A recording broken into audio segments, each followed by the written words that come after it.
आइए हम आज की ताजा घटनाक्रम पर रोचक बातें प्रस्तुत करें। मामला तो बड़ा विचित्र हो गया है खाड़ी युद्ध का। ट्रंप ने 5 दिवसीय युद्ध विराम की घोषणा की थी, परंतु इजराइल ने है ना वो ट्रंप की घोषणा मानने से इनकार कर दिया। तो अब क्या ट्रंप इजराइल को अकेला छोड़ देंगे, उसका साथ छोड़ देंगे? ये भी एक बड़ी विचित्र बात होगी। अब आइए यहाँ पर अमेरिका में टेक्सास में एक बहुत बड़ी घटना घटी। ट्रंप ने ईरान को तबाह करने की कहा था कि 48 घंटे में हम ईरान को तबाह कर देंगे यदि उसने हॉर्मुज पर उनकी बात नहीं मानी तो। ईरान ने साफ कह दिया कि नहीं, हॉर्मुज हम नहीं छोड़ेंगे और हमारा अधिकार रहेगा। ठीक है, ट्रंप भी बौखला गए उठे और उन्होंने एक नया शातिर खेल खेला कि खाड़ी युद्ध से बाहर निकलने के लिए उन्होंने कहा कि हम 5 दिन के लिए युद्ध विराम की घोषणा करते हैं। अमेरिका किसी भी प्रकार का हमला नहीं करेगा। मान लीजिए नहीं करेगा, परंतु इजराइल ने वो ट्रंप की बात भी मानने से इनकार कर दिया और इजराइल पर हमला किया। लेबनान पर उसने एक नया शातिर खेल खेला। तो ईरान थोड़ी चुप बैठने वाला था।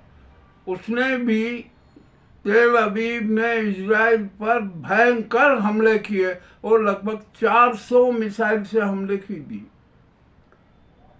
इजराइल में कोहराम मच गया, इजराइल धुआं धुआं हो गया।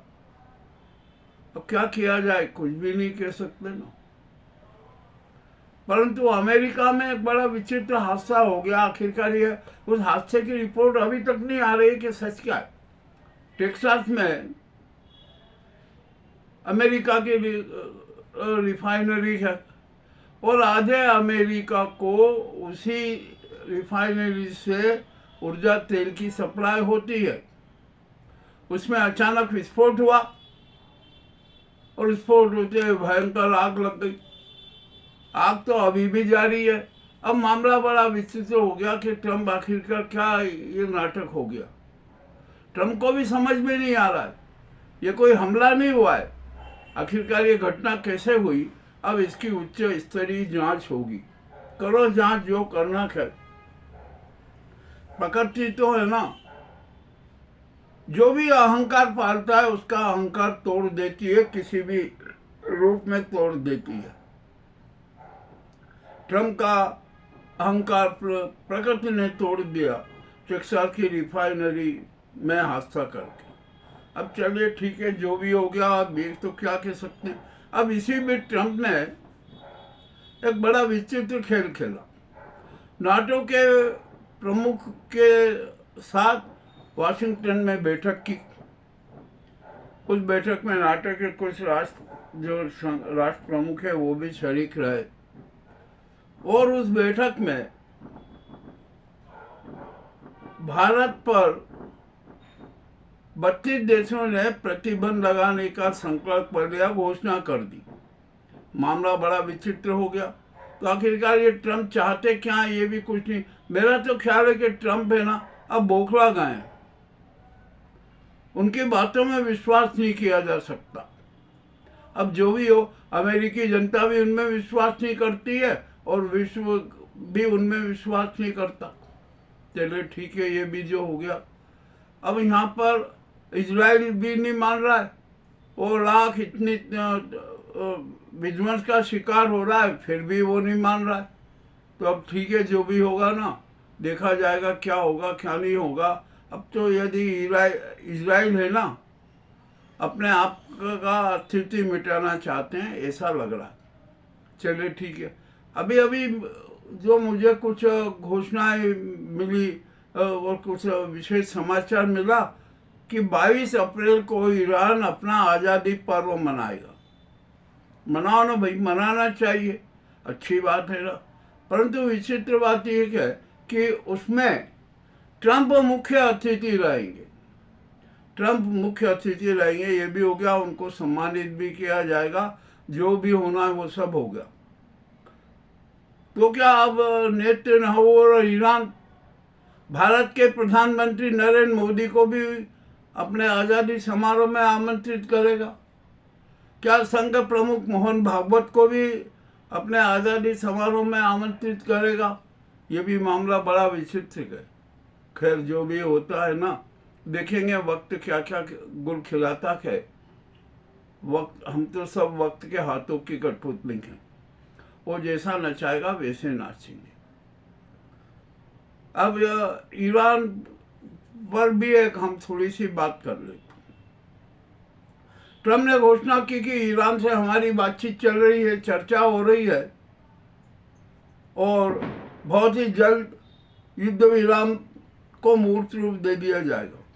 ठीक है, अच्छी बातें होना चाहिए। और इसके लिए ट्रंप की ओर से, अमेरिका की प्रशासन की ओर से 11 सूत्रों का एक मेमोरेंडम भी भेजा गया ईरान को। आज ईरान के सरकारी तौर पर भी ये स्वीकृति दी गई कि हाँ, अमेरिका से एक 11 सूत्रीय मांग पत्र आया है युद्ध विराम के लिए। आया होगा, ठीक है, चलेगा। अब ये यहाँ पर ट्रंप ने एक और नाटक खेला। टर्की, मिस्र, कतर और पाकिस्तान, इनको भी माध्यम बनाया कि आप सब मिलकर ईरान को मनाइए युद्ध विराम के लिए। सबने अपने अपनी पहल शुरू कर दी, परंतु ईरान ने तो स्पष्ट कह दिया कि हमने जो 6 सूत्री मांग रखी है ना, अमेरिका को वो स्वीकारना होगी तो ही युद्ध विराम हो सकता।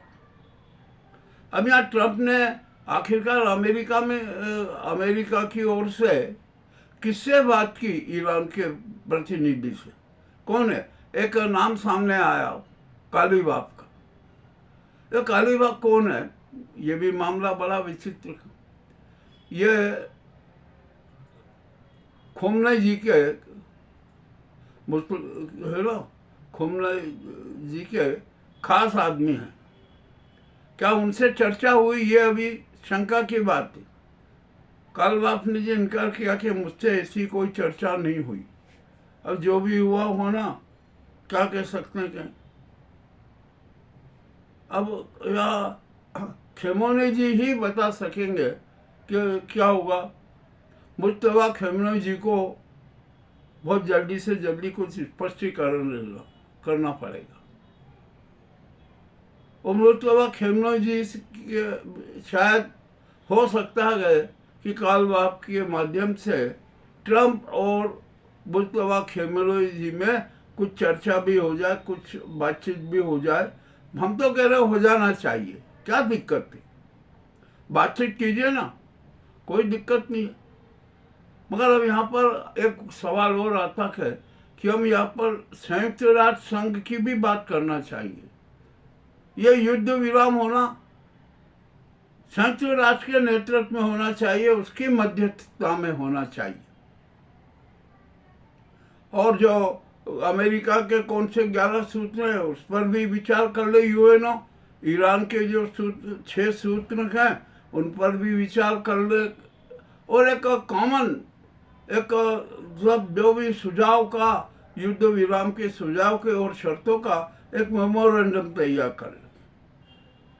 और यूएनओ की सभा बुलाई जाए, साधारण सभा बुलाई जाए, उसमें यह प्रस्ताव स्वीकृत कर दिया जाए कि इन शर्तों पर खाड़ी में, मिडिल ईस्ट में युद्ध विराम किया जाता है। करो भाई, जैसा करना चाहो करो।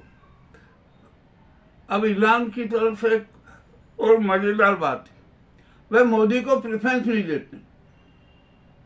मोदी को तो वे जानते हैं कि ये तो इजराइल और अमेरिका का दल्ला है, उनका बंधुआ मजदूर है, इसलिए वो नहीं दिया।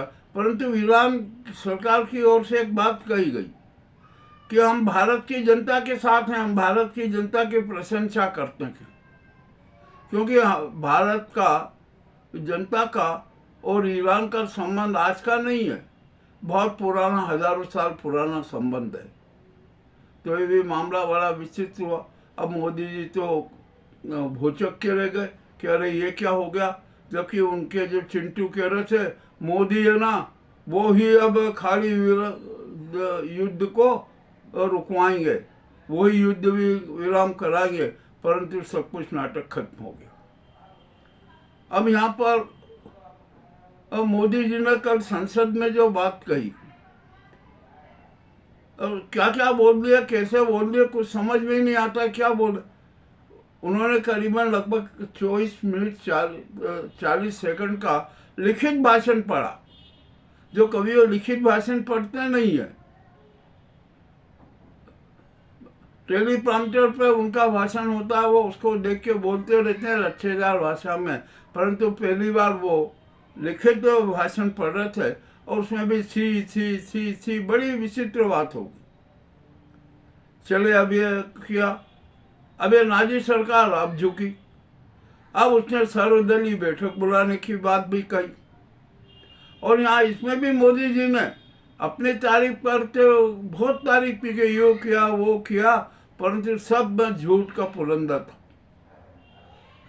संसद में जब ओम बिरला के खिलाफ अविश्वास प्रस्ताव आया था ना, उस समय यह प्रस्ताव आया था कि खाली युद्ध के मामले में हमें विशेष चर्चा करना चाहिए, क्या क्या तकलीफें आएगी इस पर चर्चा करना चाहिए, सरकार की क्या तैयारी, हमारी क्या तैयारी है, इस पर चर्चा होना थी, बहस होना थी, परंतु संसद में नहीं की गई। और अब मोदी जी ने सर्वदलीय बैठक बुलाई। अब सर्वदलीय बैठक में भी क्या क्या बातचीत होगी हम तो सब जानते हैं, क्या होगा क्या नहीं होगा, किस तरह का नाटक होंगे, ये भी किसी से छिपा नहीं है। मोदी जी को कोरोना काल की एकता भी याद आ गई, अब आ जाना चाहिए भैया, संकट तो बड़ा गहरा आने वाला है ना, और आगामी 6 महीने में भारत पर बहुत बड़े संकट आने के, महंगाई चरम पर हो चुकी है, देश की जनता बेहद हलाकान है, शातिर खेल खेला कर रहे। और मोदी सरकार है ना, शातिर ढंग से उनके चहेतों को भारत की विरासत सौंप रहे हैं, अनेक प्रकार से। 1 लाख करोड़ की जो कंपनी डिफिटेड थी ना, उसको वो दिवालिया घोषित करके 15,400 करोड़ में अडानी जी को दे दी। अडानी जी भी कहाँ से देते, उन्होंने बैंक से पैसा लेके वो भर देंगे, कुछ ठीक है, यानी लाखों का माल 15 करोड़ में उनके हाथ में आ गया, ये भी बड़ी विचित्र बात है। और आज एक और समाचार आया कि किसानों की पूर्ण कर्ज माफी का केंद्र सरकार के पास में कोई प्रस्ताव नहीं है। चलिए, हो ना हो इससे कोई अंतर नहीं पड़ता, अब होना होगा। और अब मोदी जी ने एक बात कही, वो बात बड़ी विचित्र है। उन्होंने संसद में कहा कि वर्तमान स्थिति के लिए मैं अकेला जवाबदार थोड़ी हूँ। तो भैया कौन है जवाबदार, कौन है? ये राष्ट्र का संचालन कौन कर रहा है? आप ही तो कर रहे हो ना, तो आप ही जवाबदार रहोगे। आपने अपना अहंकार प्रदर्शन किया, सारे नाटक किए, और अब जब संकट का समय आया तो आप भी भागने की तैयारी में हो। चलिए ठीक है, आप भाग जाइए, छोड़ दीजिए पद, कोई दिक्कत नहीं। और अब तो सुप्रीम कोर्ट ने भी अब मोदी सरकार को खूब रटाई लगाई, नोटिस भी जारी कर दिया कि आप राष्ट्र संचालन करने में अक्षम है, आप समस्याओं का समाधान नहीं कर पा रहे, तो क्या सुप्रीम कोर्ट ही राष्ट्र का संचालन करे? और मोदी सरकार को नोटिस मिल गया है। अब देखते हो क्या जवाब देती है सरकार। मामला बड़ा रोचक हो गया। और ईरान ने एक और कह दिया, उसने स्पेस वार भी चालू कर दिया। अब ईरान की तरफ से एक संदेश आ रहा है कि यदि ज़्यादा उत्पात मचाया ना, तो मैं इंटरनेट की जो केबल, फाइबर केबल लगी हुई है समुद्र में, मैं सबको काट दूंगा। यदि ईरान ने केबल फाइबर केबल काट दी ना तो पूरा विश्व का काम ठप हो जाएगा। सैटेलाइट से तो मात्र 1-2% का काम होता है नेट का, पर फाइबर केबल से तो बहुत ज़्यादा लंबा काम होता है, हर तरह के काम उससे होते हैं। और यदि समुद्र में फाइबर केबल कट गई ना तो इंटरनेट भी बंद हो जाएगा, मामला बड़ा विचित्र हो जाएगा। तो ये जो प्रमुख बातें थी ना, आज की जो प्रमुख बातें, इन पर चर्चा करना अनिवार्य था। जनता के सामने ये बातें आना चाहिए थी, हमने रख दी है। आज की ये रोचक बातें आपको कैसी लगी हमें अवश्य बताएं। बहुत बहुत धन्यवाद।